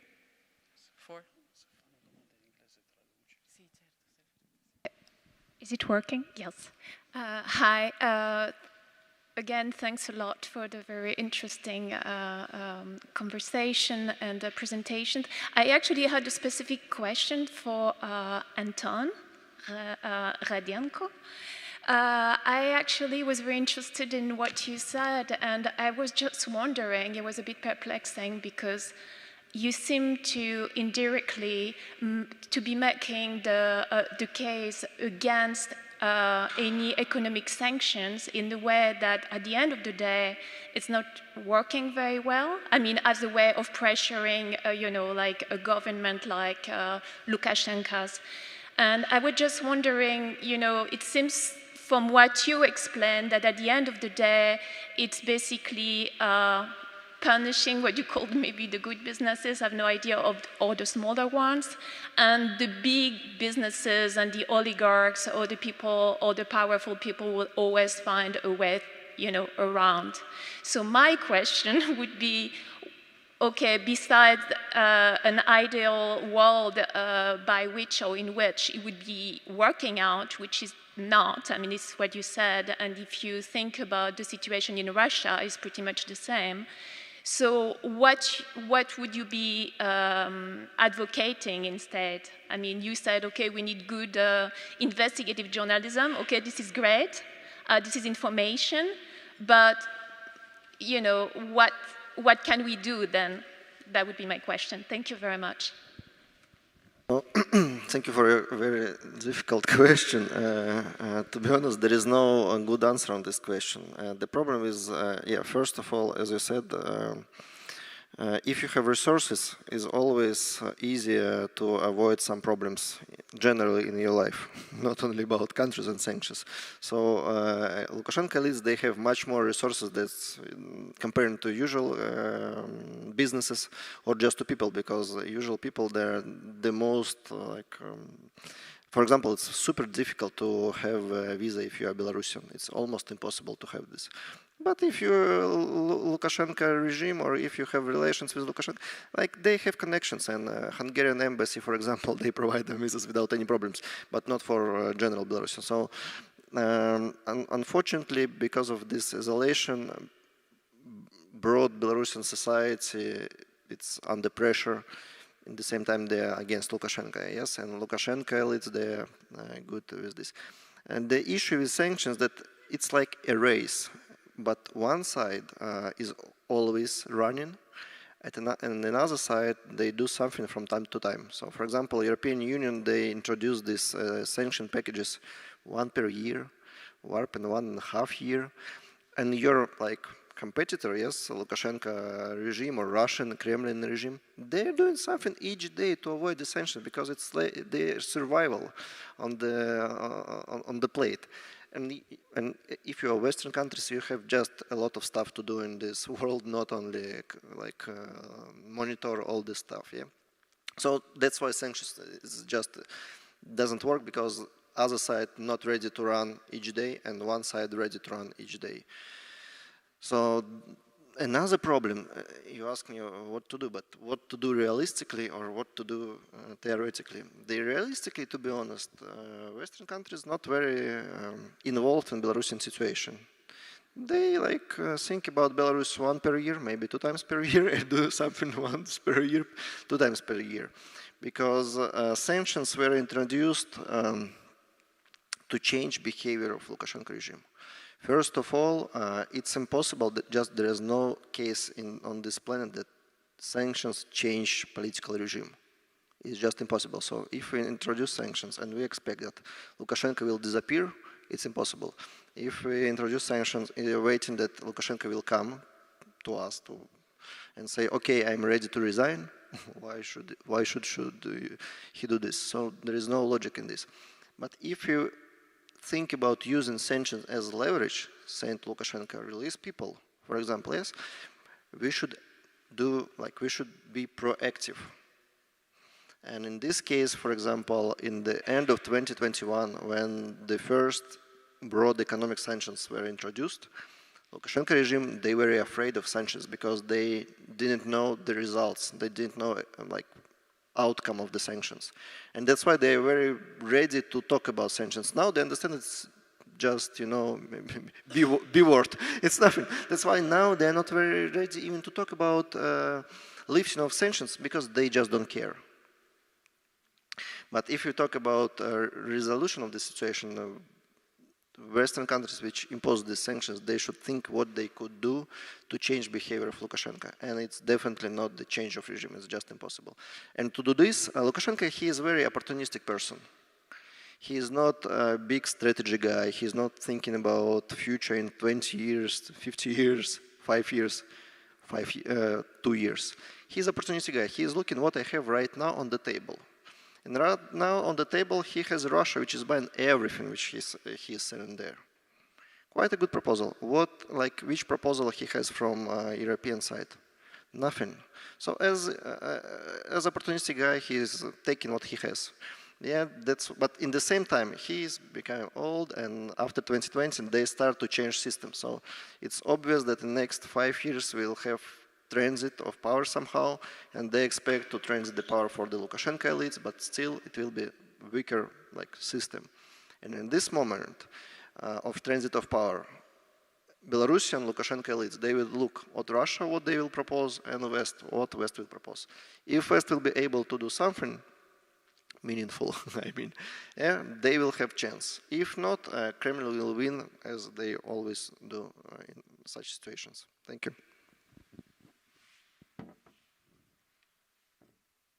There were more questions. Yeah, there's one there, and another one, and one in the front. Yeah, hello. I have a question for the mafia thing. How much do you think will the abolition of cash money, because everybody's talking about that we will not have any more cash money in a couple of years, or maybe in 1 year, could change money laundering, and maybe this transition time could give institutions and investigators a chance to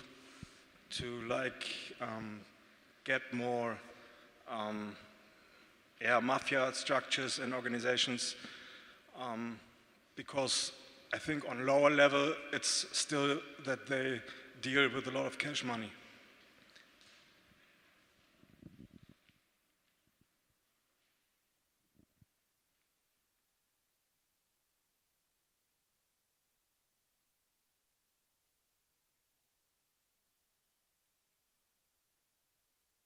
Un argomento molto complicato, perché io ho una mia visione su questo e ritengo che i rapporti che intercorrono tra la pubblica amministrazione e eventuali infiltrazioni che ci possono essere con la mafia, ciò debba accadere senza usare più il denaro contante, ma passare direttamente alla moneta elettronica, perché è l'unica tracciabile. Questo non lo possiamo fare nel privato, ma lo possiamo fare nel pubblico, perché dobbiamo controllare lo Stato, perché a volte lo Stato ricicla i soldi dei mafiosi.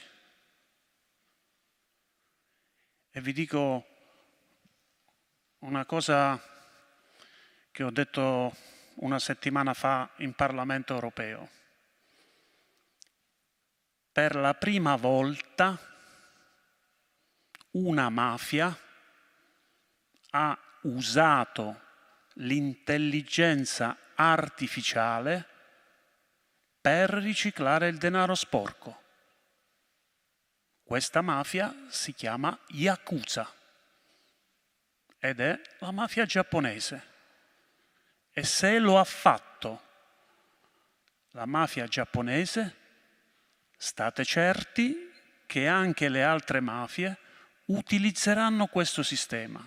Quindi, per rispondere alla domanda sua, per me la riduzione del contante può essere un metodo che può aiutare a porre un freno al riciclaggio mafioso. Però ripeto quello che ho detto in precedenza, eliminare completamente il contante quando ci sono rapporti di contratti con lo Stato. Lo Stato paga con la moneta elettronica, perché in questo caso possiamo tracciare quella moneta. E così lo Stato non diventa complice delle mafie.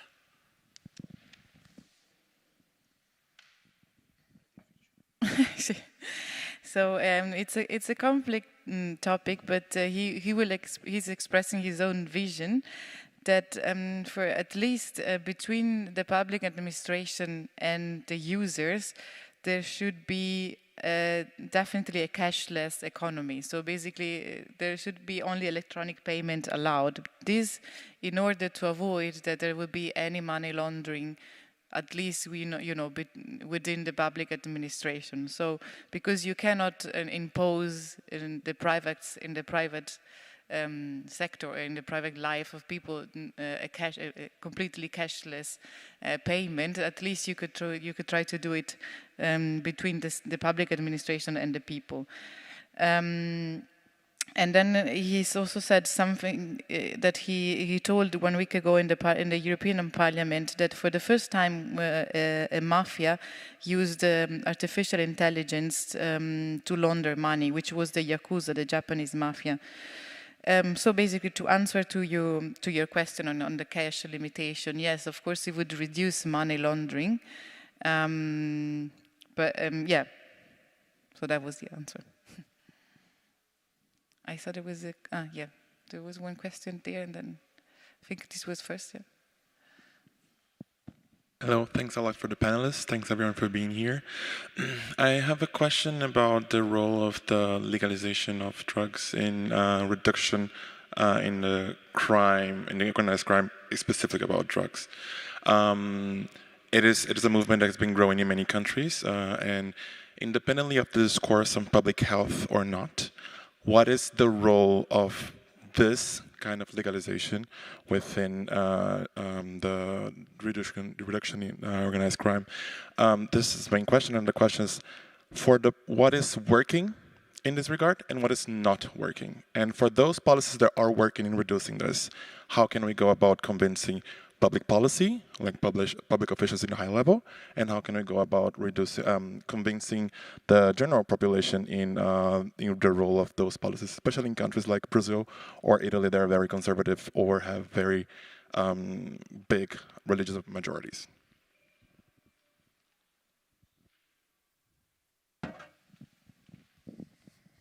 Allora,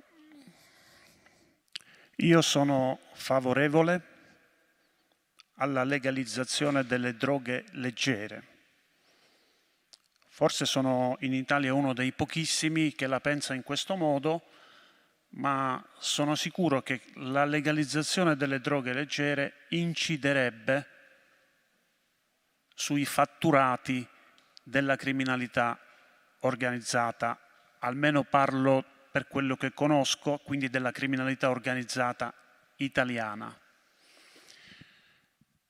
Guardate, vi dico solo una cosa. Quando gli 'ndranghetisti contano il denaro frutto del traffico di stupefacenti, devono fermarsi, perché per contare una parte di quel denaro occorre tutta una giornata e a volte non riescono a conteggiarlo. Questo magari è un po' difficile da tradurre, ma vi voglio raccontare un episodio proprio legato al potere della droga per le mafie. Un 'ndranghetista andava in giro con 2 valigie, una da $1 milione, un'altra da $5 milioni. Quando veniva fermato con la droga, se lo fermava il poliziotto semplice, gli dava la valigia da $1 milione. Se lo fermava un poliziotto più alto, un ufficiale, gli dava quella da 5. Ma lui guadagnava $100 milioni.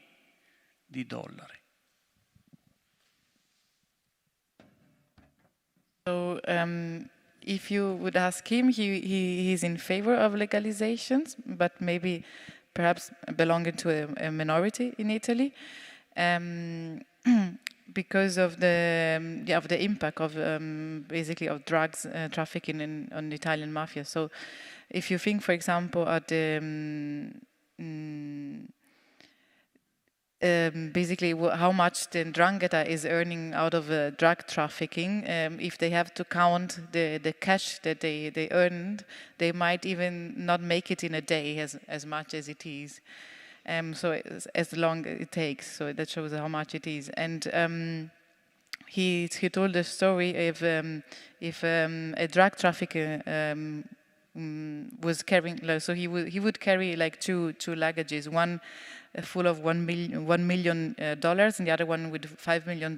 So he would be stopped by a policeman. He would either open like the smaller one, the luggage with the smaller amount or the bigger amount, depending on the level, the ranking level of the police officer. But anyway, he would, even if he would have, had to hand out this luggage full of cash, he would have still be earning hundreds of millions of dollars in a day for drug trafficking. So yes, he is for legalization. And you ask also 2 more questions on the policy debate and how to convince also the public audience. So do you want to take any of those questions? Maybe you? So I'll just translate your questions. Ha chiesto quali sono delle riforme legislative che si possono fare, che ci sono tipo degli esempi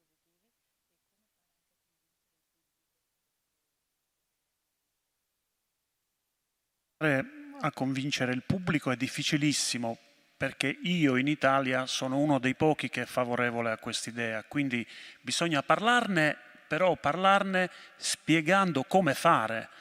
E a proposito di un esempio a cui ci si può ispirare è la legislazione portoghese, cioè quella del Portogallo, che è stata applicata, la sua applicazione è iniziata nel 2000, nel 2010 ha dato i propri frutti e oggi il Portogallo ha legalizzato le droghe leggere dando un colpo alla criminalità organizzata proveniente dall'America Latina, perché non sbarcano più in Portogallo, ma sbarcano in Spagna, in Olanda, ma non più in Portogallo.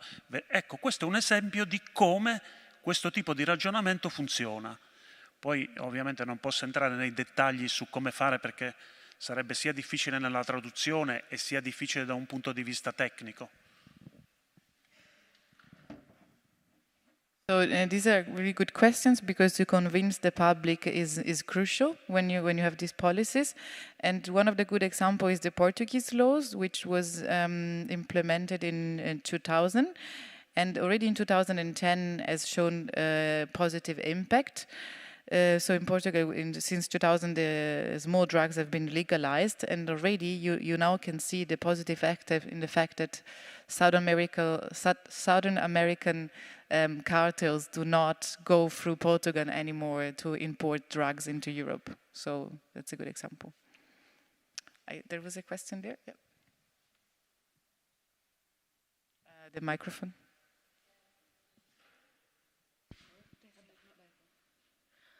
Maybe we read the one online before, so also the line, yeah, and then we bring it there. Sure. So it's funny because you already asked the question to Vincenzo that was made for you about corruption in Germany. So if you also, Verena, want to reply on that, there was a question for you about that. We have a question for Andrea. Considering the challenges you've mentioned in your country and your work, what are your thoughts on potential strategies or solutions to address the rise of far-right movements, to protect vulnerable communities, and the promotion of human rights in Brazil?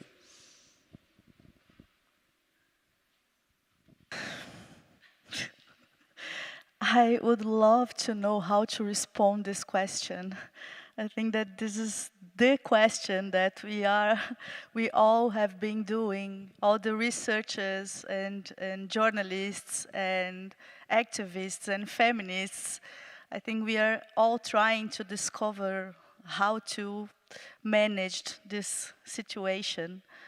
I don't have this answer. I think that the only thing that I can say is that we have to be closer to the people and try to establish dialogues.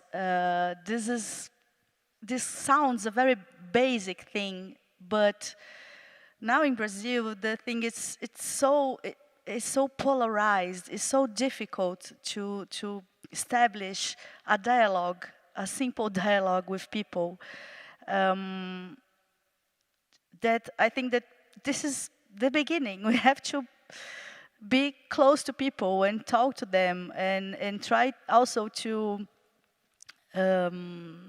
show that and work together on this, of course, not show because we don't know everything, but work together on this idea that politics doesn't have to go through religion, that politics can talk about rights, like basic human rights, and that's about have good education, that's about I don't know, hunger, about health issues. And again, I think I know that what I'm talking, it's very basic, but we are not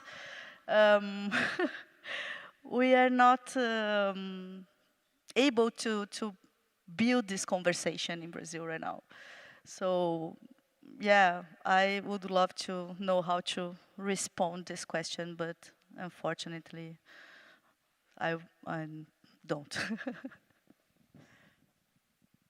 I'll take the question on corruption in Germany. Was for me, yeah. Well, there's no corruption in Germany.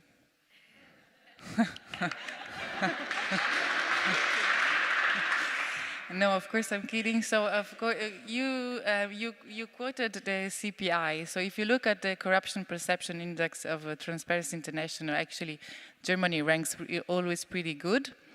But that only measures the perception of people. So, of course, there's different, ways of corrupting. So, there's different forms of corruption, and one of them is bribery.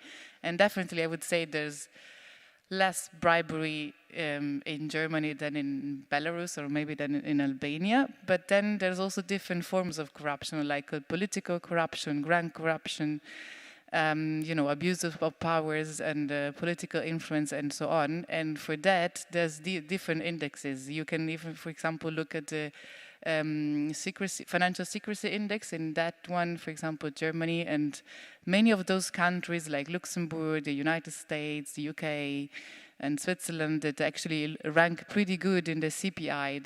They do not rank really well in the financial secrecy index.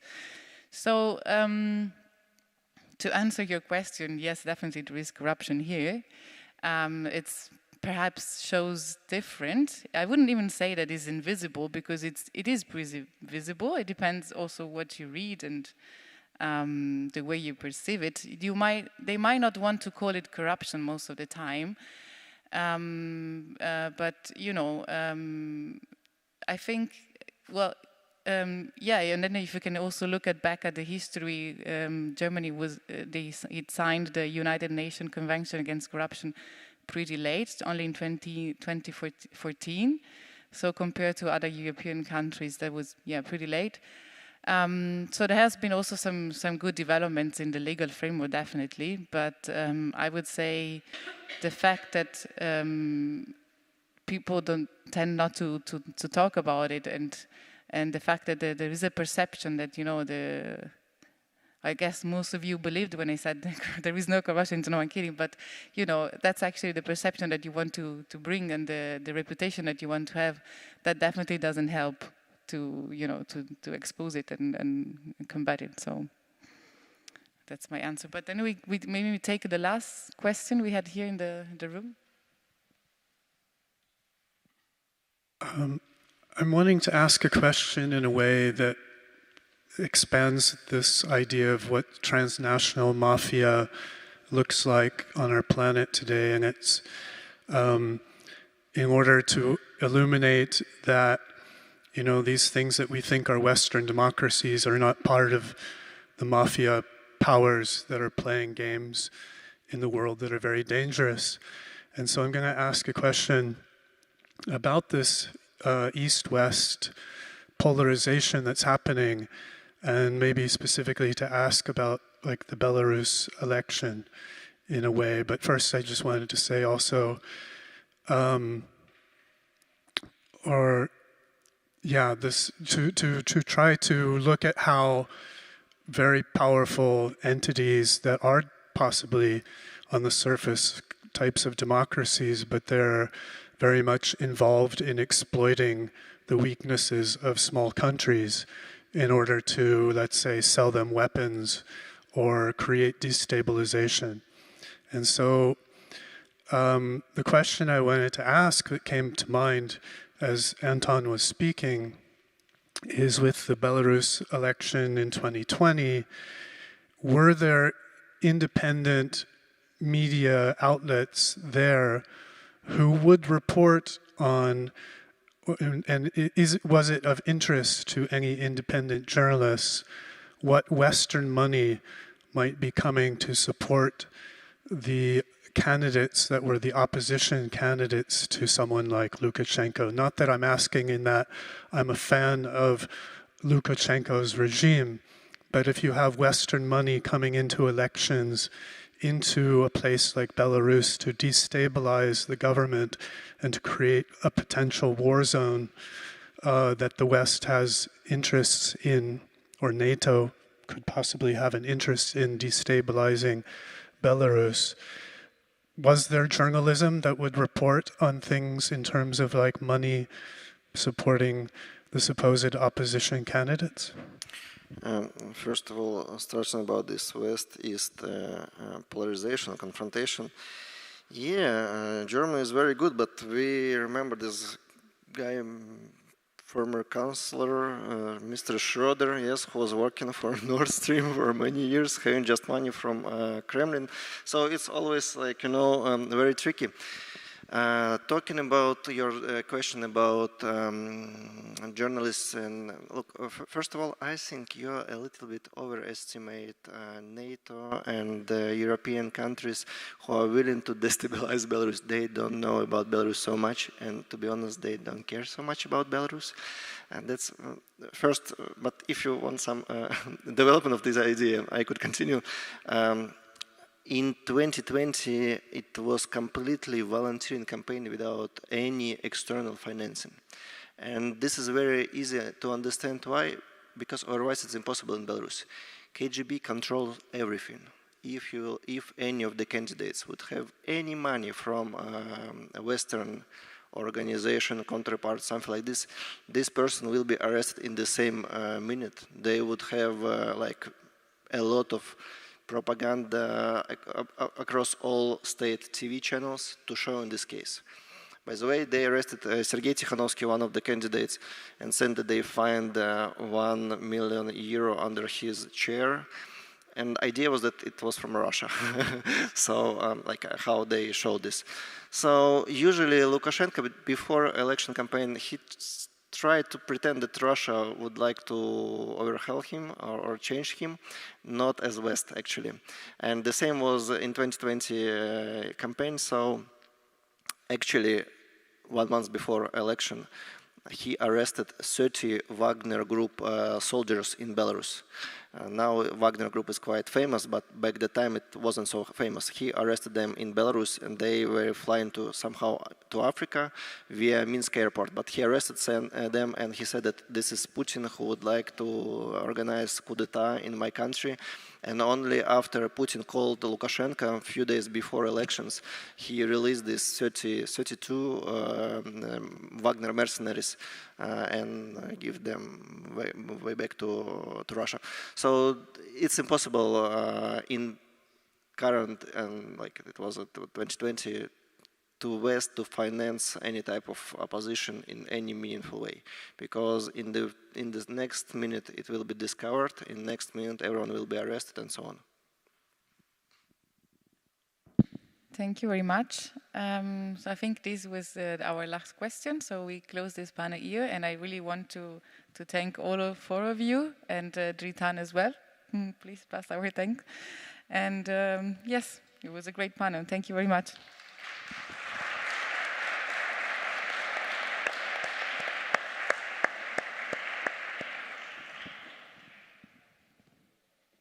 Thank you also from my side. It was a very important continuation from yesterday, and also allowed us to get more in depth on the discussion.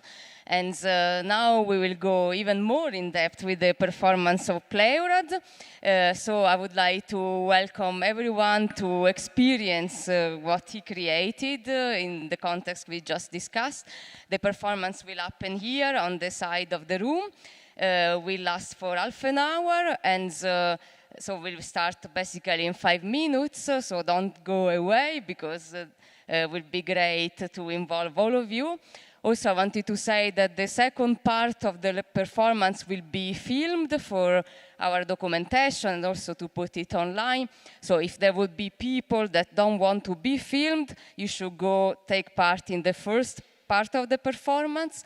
Then in 1 hour from now, we will come back, and we will start with the keynote of Anna Saveramau Anaf.